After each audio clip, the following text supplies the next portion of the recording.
बोलिए गुरुदेव सर्वश्री आशुतोष महाराज जी की जय। दया के सागर सद्गुरु भगवान की जय। सच्चे दरबार की जय। महाराज जी पुनः बोले, तुमने वह कथा सुनी है? गुरु बहन ने करबद्ध होकर के कहा, महाराज जी कौन सी कथा? मानो युगों के आर पार देखने वाली दृष्टि गुरु महाराज जी ने उस बहन पर डाली और फिर कहा कि एक सेठ था, उसके अनेकों व्यवसाय थे, उसका एक अंगूरों का बाग भी था। और एक दिन वो सेठ अपने सेवकों के साथ उस बाग के निरीक्षण के लिए पहुंचा। उसने देखा कि अंगूर पककर तैयार हैं। वह अपने सेवक से कहता है कि जाओ बाजार में जाकर के कुछ मजदूर ले आओ और उन्हें अंगूर तोड़ने के काम पर लगा दो। सेवक ने वैसा ही किया। वह बाजार में गया, कुछ मजदूरों को लाया और उन्हें अंगूर तोड़ने के काम पर लगा दिया। दोपहर को पुनः सेठ निरीक्षण के लिए आया और देखा कि सभी मजदूर यूं तो अंगूर तोड़ने में व्यस्त हैं, परंतु फिर भी बाग का बहुत बड़ा हिस्सा अभी तोड़ना शेष है। वह फिर से अपने सेवक से कहता है कि जाओ और मजदूर ले आओ और उन्हें भी अंगूर तोड़ने के काम पर लगा दो। सेवक ने फिर से वैसा ही किया, बाजार में गया, कुछ मजदूरों को लाया और अंगूर तोड़ने के काम पर लगा दिया। संध्या के समय एक बार फिर से सेठ पहुंचता है बाग के निरीक्षण के लिए। उसने देखा कि अभी भी बहुत से अंगूर तोड़ने शेष हैं। वह अपने सेवक से कहता है कि शीघ्र अति शीघ्र जाओ और बाजार से कुछ और मजदूर ले आओ और उन्हें भी इसी कार्य पर लगा दो।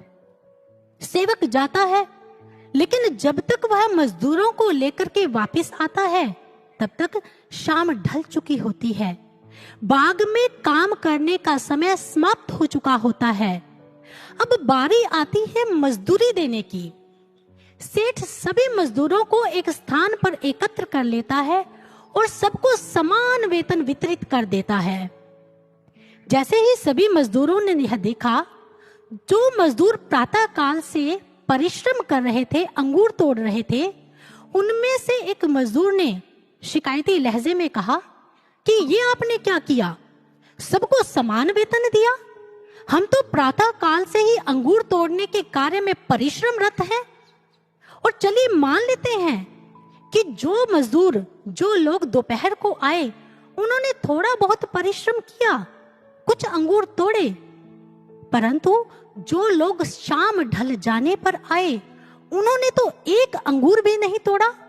आपने उनको भी समान वेतन दिया, ऐसा क्यों? सेठ ने उस मजदूर से पूछा, क्या आपको आपकी योग्यता व आपके परिश्रम से कम मिला है? उस मजदूर ने कहा, नहीं, आपने हमें भी कुछ अधिक ही दिया है, परंतु फिर भी जितना परिश्रम हमने किया उतना इन्होंने नहीं किया।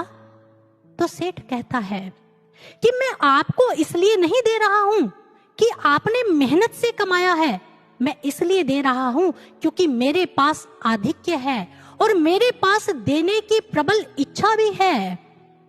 आपको समस्या तो तब होनी चाहिए जब आपको आपकी योग्यता व परिश्रम से कम मिला हो, क्योंकि मैंने आपको आपकी मजदूरी का भत्ता मात्र नहीं दिया है, उससे कहीं अधिक दिया है।